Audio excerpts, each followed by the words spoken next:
Sorry. Pardon me.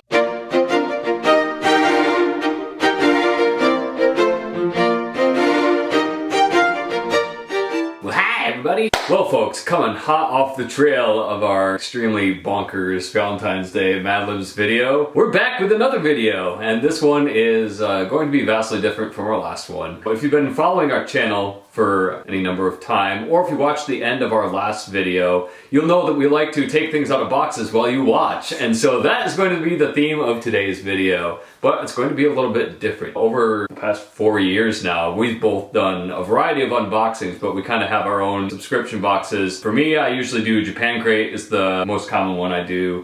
Crate, which is part of Japan Crate, and that's like Japanese noodles and stuff. German Food Box, which is pretty self-explanatory. Sakuraco, which was kind of like Japan Crate, but more of the fancier traditional Japanese snacks. One Destiny Loot Crate, and then a bonus Loot Crate that they sent me for no reason, but it was pretty cool. Those were not snack related, so mostly I do snack related stuff. Ruth does a lot of clothing boxes, the old Quirky Crate, which was fun, goofy stuff. Beauty boxes, beauty like boxes, self-care. yeah, crystals and such. Yes. Today is going to be something similar to what we've done before, but different, and that is because it is Bokksu.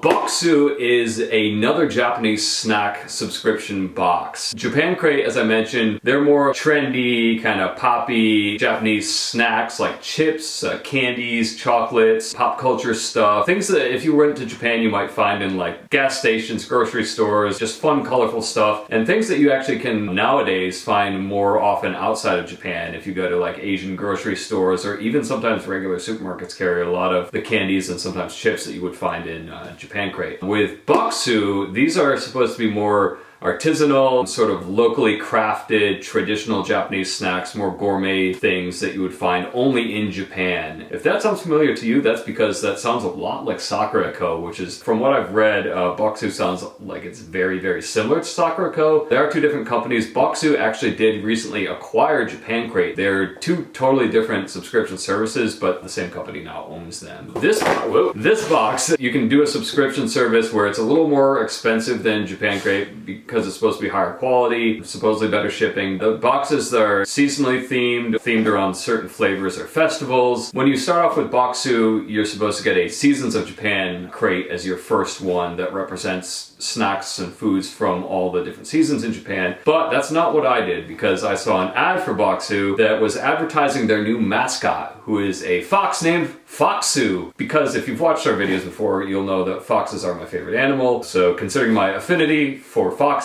and also Japanese snacks and treats, yes, as the shirt suggests here, I decided I would give this a try, and this crate is the January 24 box, which is themed Fokksu favorites. So it was inspired by their new mascot, and it's supposed to be all sort of like animal print or animal themed snacks and treats. As usual, I try not to see what's actually in the box because they do tell you and show you exactly what you get. You can subscribe to just the particular monthly special crate, or you can buy, they have themed crates you can get separately. You can get curated crates where you pick what you want to put in your boxes, or they have crates that are based on like the different types of snacks, whether it's pastries or chocolates or whatever. I think a lot of the Bokksu boxes come in these, I don't want to say plain because it looks very sleek, and it's this nice vermilion color, which a traditional Japanese color associated with the Shinto shrines, the Shinto Tori especially, and for me I think it fits nicely with the fox theme. But each box comes with around 20 different items plus a special tea pairing. Again, that sounds to me like Sakuraco, because Sakuraco usually came with tea that wasn't necessarily paired with what was in the box. We will open it up and we'll see how it compares to all the other boxes. Let's open it up. There we go, inside. Modern snacks, traditionally inspired, it says. Craving more, shop your snack set. Bokksu.com/boutique. So the boutique is where you can go to pick out your individual items or boxes or whatever. Yes, here we have the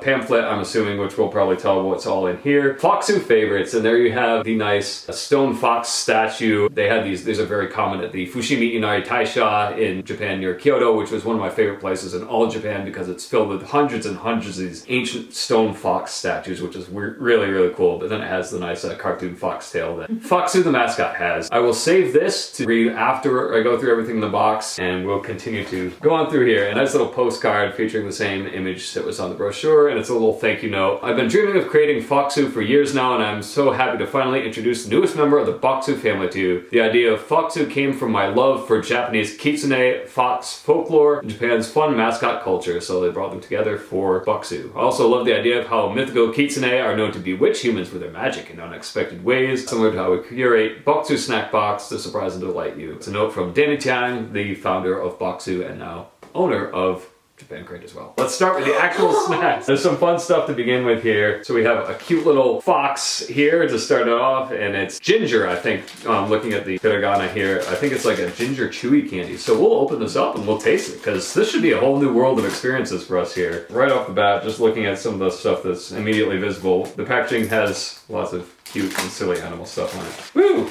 That is pungent. Oh my gosh. Oh wow. Definitely pickled something. I don't know if it's actually ginger. I thought it was. I could be completely wrong. I think I misinterpreted this. I don't think this is actually ginger. Yeah, it is something squishy, pungent, pickly. I wonder... It's reminiscent of ume, but different at the same time. It's not terrible. Would you like to try one? Since this is a newer box, I am going to try it. Oh, it is squishy. Oh, I don't like that. I can't tell if it's a fruit or a root or something. Oh, I don't like it. It's ginjiri, which is why I thought it was ginger. Sorry. Pardon me. So we're off to a great start with these snacks here. This isn't something that I would necessarily eat just like out of the pack like this. This is something where I think I would probably put it on as like a seasoning on some sort of dish, like maybe with noodles or a soup or something. I think it would be good. Maybe slap it in a stir fry for like a very savory umami flavor. Salty, pickly, a hint of sweet. It almost reminds me of kimchi pepperiness. So I'm very curious to see what this actually is. The fox is super cute though, so props for that. Hopefully this will, well, I don't think we'll eat it now. It's so cute. Alright, so we'll go with this instead, because for whatever reason, at least in the United States, when you see a lot of woodland designs or kind of fall themed animal designs, foxes are often paired with hedgehogs for some reason. And this is, it's a couple of cute little hedgehogs, and it looks like a strawberry chocolate. I heart chocolate and you, which I do. So we will open this up and hopefully remove the flavor. Oh yes. It's a delicious smelling, a strawberry frosted, it looks like a cookie. It's very like light and airy, crispy. That's better. Yeah, much better. I like it. Me too. Alright, so we're back on track. Next up, I was originally going to look at, but this is the tea. Honey flavored black tea, and it's got this cute little bee. Sweet honey makes you smile. Have a good tea time. So be sure to make our nice honey tea, which is a good wintry drink. Speaking of ume, it looks like we have ume shiso masen, the ume boshi, pickled, very often very sour, plums, and it's the rice crackers. This could be a bit of a hit or miss, because in Japan Crate we got the salted pickled plum flavored potato chips, and they were incredible. Wicked sour, just this absolutely bizarre experience, but they were so good. And we actually bought some off of the Sugoi Mart associated company with Japan Crate, just the shop to buy that flavor, and we got I think a couple more, but it was just always so good. Pickled plums by themselves are a very acquired taste. Some may never acquire that taste, and I wouldn't blame you. They remind me of the potato chips just right off the bat, the smell. I just fine. You get sour. More, yeah, the sour aftertaste, but the rice cake themselves is the actual primary flavor. They're good. These are nice snacks. The flavor is not overpowering, but it's just enough. I don't know what it is, but it's very silly. I think it's a monkey or a sloth with some maracas here and a little bluebird dancing on the side with some music. And it looks like it's a chocolate-covered biscuit with a cream or something on the inside. Very interesting. Oh, cute. Yeah, so they have little designs on them here. Ruth's got the little monkey and a star. I've got a little dancing version of the monkey. On the back of the packaging shows like a question mark with a star, so I wonder if Ruth got a special one for some reason. It kind of reminds me of the Koala's March snacks that you get, where it's like the little biscuit with a chocolate filling inside. They're like kind of the same shape as the biscuit here. But there's also hiragana written on the back. I can't really tell. Dai is great or good or big. So dai choki. I don't know what that means. They do have messages. They're good. The cream, it's a very, very thin layer on top. So far, going through this, well, I think the idea is the more traditional artisanal stuff. I wonder if that's more in like the standard boxes as opposed to this particular box, which is supposed to be more the animal themed things and snacks and treats. Because there's nothing in here is like what we got in the Sakuraco box, like the Baumkuchen or like traditional pastries and cakes and cookies. But it is all different stuff, less of the more artisanal, locally made things and more just fun kind of thematic things, which is nice. We have some, looks like lemon gummies here. Ooh. Ooh. They smell really good. Smell like grapes. Yeah. We'll just compare with the infamous Japanese grape candy. If you've seen our Japan Crate unboxings that come with the grape gummies, you know that that is like one of our all-time favorite Japanese snacks. These smell really good. They smell exactly. Heck yeah! Oh wow. I bet it's the same kind of, you know, thing, just different flavor. I can't tell what the flavor is. Like, it's like a blend of apple and kind of like a citrus. It's definitely not lemon. It is really good though. This is hands down like delicious. I'm sad that there's not too many in here because I kind of want to have another one. That's alright. I'll be good. I might be taking a peek on the Bokksu boutique to see if they have any more of these because this is really good and I'm excited to see what these actually are. No animal print, but delicious. So well done. It makes up for the first thing, I think. We have Mikan Long the Shot. My French is a little rusty, but I think that means cat tongue. It's got a very cute little cartoon cat on it. And there are two of these. We'll just open one. A biscuit with something in the middle. Ooh, yeah, it's definitely orange. It reminds me a little bit of the Italian cookies. I like these. That is something where I would happily get like a whole box or bag of those. I guess I'll have to eat the second one myself. We'll move along to something I think Ruth might enjoy more. Oh, what is it? Is it a marshmallow? That's what I thought, but it's very hard. Oh, jawbreaker. Yeah, it's a strawberry egg, basically, it translates to Ichigo Tamago. It is an egg, a little nub on top here. I thought it was going to be a marshmallow or a daifuku, which we've gotten in Japan Crate and we really liked. Oh, okay.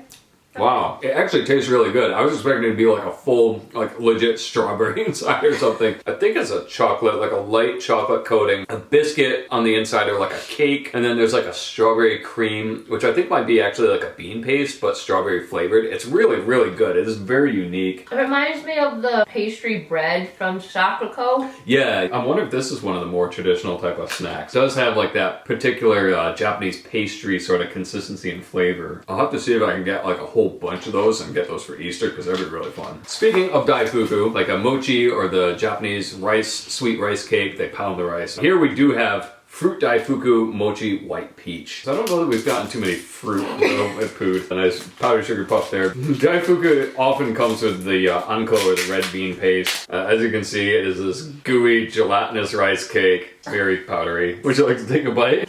I'll take a bite of your gelatinous mochi. It's certainly the jiggliest mochi I've ever. Oh my gosh, it's so messy. Yeah, it's really good though. The peach is more like a marmalade or something, but it's very strong. It is a strong flavor. Not my favorite mochi I've gotten, but too strong. I do like it. It's got this cute little bear that says it's tasty. I think it's little chocolate pellets. We got two of them. They come in these interesting pyramid-shaped little bags here. They literally are chocolate nubbins or pellets or something. They remind me of maybe like the espresso beans or chocolate nibs, I think we've gotten before. Puffed rice, maybe? I think it's puffed rice. So let's find out. Yep. Yeah. Yep. That was easy. It's got that roasted puffed rice flavor. Kind of like eating chocolate air. These ones I don't know if we'll open. They're just cute little kitty candies, I think. I'm guessing they're just sugar candies. Maybe they're biscuits. Neko is the Japanese word for cat. Kawaii neko. Here comes another little fox. Aww. He's got a bowl of kitsune udon. Kitsune udon is one of my favorite Japanese foods, not just because it's basically fox noodles. Kitsune udon is udon noodles in a savory broth, and what makes it kitsune udon is that it's topped with the inari zushi or the fried tofu, because in Japanese folklore, a fox's favorite food is fried tofu. Just looking, there's a little window in the back you can kind of see in, and it looks like tiny little noodle pieces. I don't know if I'll open these right yet because it looks messy. Maybe we'll wait to see what they are in the actual pamphlet to see if it's actually a soup that you're supposed to make. I think it is, because it looks like the little cartoon dude on the back eating them plain, or he's got the bag open and pouring boiling water in there to maybe make a soup that you can have. Kind of like taco in a bag, but kitsune udon in a bag. We'll save it and we'll find out after these messages. Your muscles are strong. You are tough as nails, built like steel. Gelatinous. Come on. These messages are. You can't, I was gonna say, you can't. You gotta give me a heads up, man. This is melon roll cake. Bokksu crossover with Isopu Seika, an exclusive collaboration with Isopu Seika of Kumamoto. We've gotten similar things to these in Sakuraco. This is more of the traditional Japanese pastry, like a rolled pastry and the traditional green melon flavor, which I personally really like, especially the green melon Fanta soda or just any of the melon cream sodas they have there. Sometimes they have the melon pan, which is bread with a sweet coating on top that looks like a melon, doesn't always have melon flavor, but when it does, it's particularly good. This is not matcha. Yeah. Oh, it smells really good, just like a honeydew melon. But yeah, there you see that nice green melon filling there. Kind of like that bean paste texture and flavor with like an infusion of like very strong essence of honeydew melon. Again, something that I really like. I'm sorry. I'm so sorry. But I guess it's a good thing that this is the box that I bought and not Ruth, because I will eat this. Still not as strong as whatever this thing is, but yeah. We're getting down here. It seems like you actually get a lot in this box. I think they said you get a little less in these than what you got in Japan Crate, but it seems like a lot still. This is an Ichigo dorayaki, which is a strawberry pancake snack. So dorayaki is another popular traditional Japanese treat where it's kind of like two pancakes on top of each other. Usually, again, the red bean paste filling. In this case, I think it's strawberry. You got these little cute strawberry cartoons on the side here, and this giant friggin' strawberry on the side, in case you couldn't tell. As you can see, dorayaki, it literally looks like two pancakes. Food's associated with Doraemon, famous popular Japanese anime character, manga character. The red bean paste kind of strawberry filling, kind of like the strawberry egg. It's like strawberry jam a little bit, like if you had pancakes and layered the inside with strawberry jam. Alright, I don't know what it is, but for some reason for the last 2 or 3 snacks, I keep getting the hint of matcha or green tea. Interesting. And then when I took the second bite, I tasted what it's supposed to be. Okay. I don't know what's happening. Maybe you just got matcha on mine, especially with Sakuraco. They did put matcha flavoring in a lot of their snacks. If you've watched any of those videos, Ruth is not a fan of the matcha flavor. Please don't hate me. It's a love or hate type thing, especially when it's like the powdery kind of strong flavor or like gritty sometimes. Well, the thing is, I love green tea. Matcha is definitely a different experience than traditional bag green tea that you would I know, get. but still, at least I have that. Yeah. So I have points for brownie points for that. Lo and behold, we actually got 2 of these, so we get to eat another one, which is fantastic. Oh, it's a whale! Yes, it is a box of it. Looks like cookies. It's so colorful. What the heck? Yeah, it looks like a zoo on this box here, and it looks like some sort of, I can't tell if it's cheese or butter or what. They have all these different animals pictured on the sides here, lots of different ones, and they say on the back here, I think it's aquatic animals. That's the theme looking at this. I don't think the actual snacks are fish flavored, at least I hope not, but yeah, all the animals that I guess the designs are marine animals, and they have all the names in English and Japanese. So we'll open this up and we'll see what we got inside. Panels on the sides here, you can open it all up. Oh, so there it is. So on the inside of the box, there's more cute animal designs. A very happy whale. Yeah, I guess you can color it. Happy critters. We got a little penguin soccer referee on the bottom here. Maybe some kind of activity. I really don't know. If I have more free time, I'll try to translate it all. Here's the bag that contains all the critters. Like a butter cookie. Let's see what animal you get. Is it a manta ray? Oh no, it is the ray. Yeah. Oh, you're right. Good job. Ray. Sorry. Yeah, I got the ray. Which in Japanese is A. Hey, the ray. Hey, ray. Alright, let's see what I get. I think I got the seaweed. I just remember seeing this looking really silly on the back. Kaiso. So. Alright, these are okay. I like a buttery cookie. They're very addictive. Dang, yeah. I gotta put these away before I eat them all. A little sweet for me. They're very sweet, which is probably why they're that addictive quality. We are down to the last thing in this box. It's just the cutest little giraffe. Shiki Mayoku. I have no idea. It smells good. It's, I think, curry? Ooh. And it's like a puff snack. It definitely is curry. Yeah. Alright, these are, I've never had anything like these before. Like slightly sweet, but like curry flavor. I like them. At the bottom, it says, "Thank you for the treat, Gochi Soro-sama," which is traditionally what you're supposed to say after completing a meal in Japan to thank whoever made the meal for you. There we have it, folks. The first ever Wacky and Weird channel unboxing of Bokksu. And this was the Fokksu favorites, the January 24 box. And now we're going to go through the Culture Guide, volume 57. So we've done a lot of these. And then hopefully it'll tell us what everything actually is. And I think it gives you a little bit of history or cultural information about Japan. So there you can see Fokksu themselves right there, the actual mascot, Curious and Quiet Fox, born of the mythical fox folklore. Created this month's box with snacks inspired by animals or have adorable character packaging. Keep an eye out because Fokksu will be peeking around future boxes as well. They have a little map where it tells you where each snack actually comes from, so that's actually really cool. Yamagata, Kyoto, Fukuoka, Kumamoto, Ehime, Nara, Osaka, Aichi, Chiba, a lot from Tokyo, and one from Gunma, which is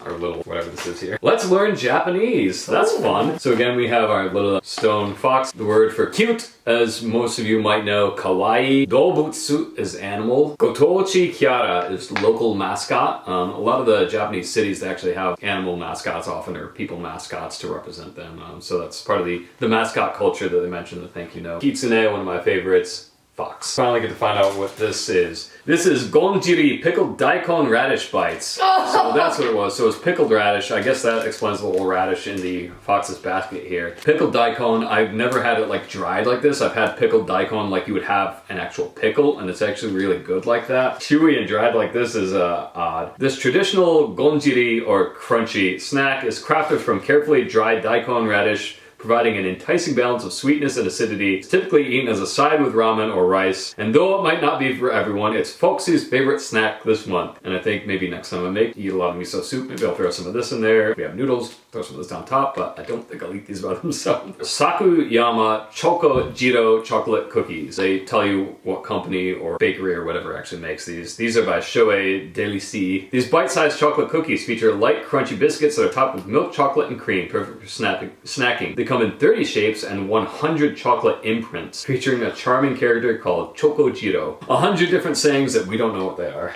yet. Tabeko Biscuit Aquarium White Chocolate by Ginbis. It's not hard to gush over these adorable cookies, which come in 47 sea creature shapes and are coated with white chocolate using a special dipping process. So it must be a really, really light coating, because I couldn't tell there was any actual like chocolate coating on there. It's just very flavorful. But I guess that explains the sweetness. Next up is our cute little cat ramune. Indulge in these hard candies with a twist, made with fine-grained wasanbon sugar from Tokushima Prefecture and kuzu flour from Nara Prefecture. These candies are ramune, which is sort of the lemonade flavored soda. You find that a lot in stores nowadays. Two cute cat motifs. It wouldn't be a Japan snack box without something ramune flavor. If you've seen our previous Japan boxes, ramune is one of the most common flavors, and again, it's sort of like a lemon lime or lemonade flavor. It's very distinct. It doesn't really taste like a Sprite or whatever. Ramune is very distinct flavor in and of itself. Dun Taro Udon Bites. Savor udon in a new way as dried crunchy snacks. Inspired by Kitsune Age Udon, a type of Japanese udon dish that has fried tofu and a dashi broth. These udon bites don't hold back in flavor.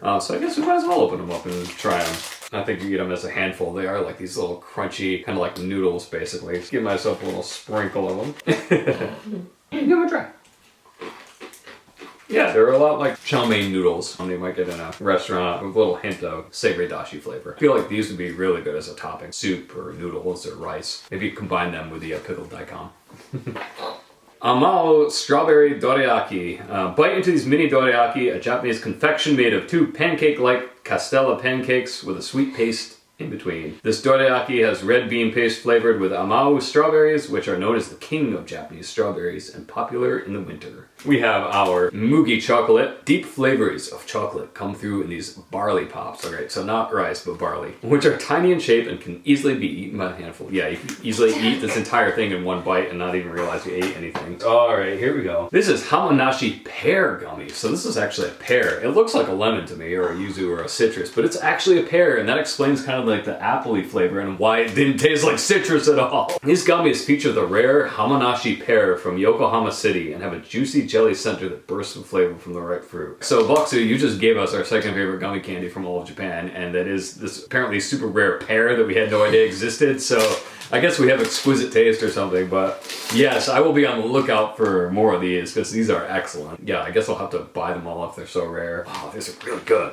Go out and buy some, but only after we bought as many as we want. The Ehime Mikyan Long the Shot. Meet Mikyan, the official character of Ehime Prefecture, who loves mikan, or mandarin oranges. This cookie is a delectable sandwich of chocolate infused with the juice of the Ehime's famous mikan, giving a lovely aroma with each bite. Lucky Mayo Curry Okaki Rice Crackers. Two of our favorite flavors, Japanese curry and mayonnaise. Alright, I did not taste mayonnaise in this at all. I almost wish I hadn't read that was what's in here because I'm not a huge fan of mayo. But I'm glad that you can't taste it, so I'll just pretend it's curry. Come together in the savory senbei rice crackers with an enticing aroma of curry spices and adorable packaging. Just think of the giraffe, don't think of the mayonnaise. Shiawase Happy Honey Tea. Make your day a little more luxurious with this smooth, sweet honey black tea. And they have brewing instructions here to make the perfect hot or iced tea. No longer in existence because we devoured it. Kumamoto Strawberry no Tamago Cake. This egg-shaped manju, a steamed fluffy bun, is made with aso oguni Jersey milk and has a center made with strawberries from the Kumamoto prefecture. It's covered in white chocolate for the ultimate sweet treat. I think this was my favorite thing that we got. Well, actually no, I lied. The pear things were my favorite. What am I talking about? Second favorite, pear gummies first favorite. Umeshiso Umasen rice crackers. Master Sakata Beikai uses umeboshi, or the pickled plums, and shiso, paria leaves, to flavor the crispy rice crackers. Savory soy sauce tangos with the sour plums, creating a savory dance in your mouth. Not as good as the potato chips. Oh, remember the it was like a fruit strip that was the umeboshi that was like boogers. Oh, remember that? I forgot all about that. That was the second worst thing I've ever had. So go back and watch all the Japan Crate unboxings. I think it was that. I don't know if it was, I think it was that, not Sakuraco. One of our Japan snack unboxings had jelly or gummy or like a fruit leather that was umeboshi, and it was literally like eating boogers, and it was salty and gooey, and it was horrible. It was awful. Yeah, this is definitely better than that. You can't even compare the two. Speaking of gooey things, the fruit daifuku mochi white Gelatinous. peach. Yes, very gelatinous, very powdery. White peach is the star of the snack, which is a daifuku mochi filled with a refreshingly sweet center. Yes, it is very sweet. Rusk strawberry chocolate. Lightweight biscuits, also known as rusks, are filled with smooth, rich strawberry chocolate. The crunchy snack comes in cute hedgehog packaging that is sweet as the treat. And I think that is all of the snacks that came in this box. No, I missed one, and that's because it's a crossover snack here. Meet the maker, Bokksu, and Isopu Seika. This month's melon roll cake is made in collaboration with Isopu Seika, a company with a storied past that's known for its exquisite treats made with the Japanese spirit and Western sensibility, similar to Bokksu.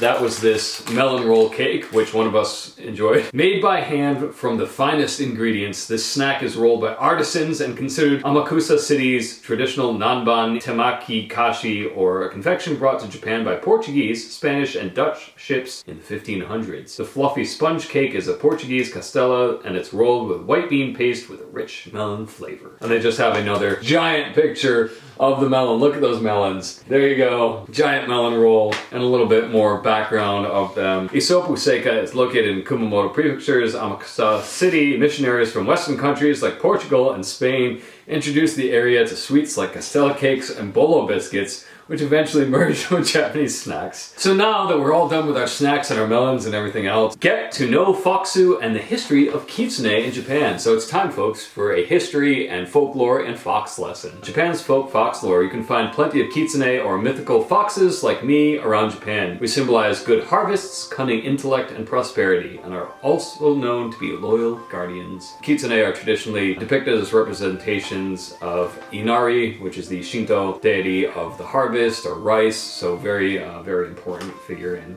Japanese Shinto religion. Oh, and they say it right here. My ancestors were the messengers of Inari, the goddess of agriculture. She arrived in Japan on the back of a white fox and brought grains to the starving people during a famine. These days you'll find my kitsune ancestors in stone form guarding Inari shrines and warding off evil. My favorite accessory to wear is a red bandana, which I lovingly tie around my neck every day. It symbolizes the divinity of magical kitsune, expels demons, and repels bad luck. Mine is in Bokksu colors. My fellow mascots, I'm not the only Japanese mascot. Gotochi Kiara are adorable mascots that represent prefectures across Japan. They have their own personalities and likes and dislikes, just like me. You can find them on tourism websites, at local festivals, and even on snack packaging. I actually have next month's theme haiku hint. Kuro Night Whispers. Hearts entwined in scarlet love. Valentines. And Kuro, black. So, Black Night Whispers. I'm guessing that the February box was Valentine's Day themed. That was fun. There was a lot of good stuff in there. I don't know that I will continue buying Bokksu. Probably won't subscribe to it on a monthly basis, but I'll keep an eye on it to see if there's any more individual boxes that have an enticing theme, because this really does seem like it was worth the money. I mean, the box came super fast shipping. It didn't disappear into the ether like certain Japan crates for my favorite holiday disappeared into last year. I got a huge discount because it was my first box, and I ordered it for promotion on Instagram. Usually I think it's like $10 more than the Japan Crate boxes, but this one I think ended up being $35. But shipping made it back up to $50 anyway. These ship actually directly from Japan, whereas Japan Crate, I guess they assemble that in California and then ship it out. Either way, I think it was definitely worth the money for what you got. A lot of the stuff is really good, really cool, really unique. Is there anything you would like to add? You may see me sooner. And with that mysterious message, we hope you have a great rest of your day. But first, make sure to like, comment, and subscribe. Check out all of our other videos. Again, we had that ridiculous Madlibs video. More videos of us doing unboxings for things with boxes that have things in them that we take out. Hair videos. We play all kinds of ridiculous games. We got just lots of fun stuff for you to check out. And there's something for everyone. If you're not in everyone, then you can still check them out because there's something there for you. Have a fantastic rest of your day. Bye.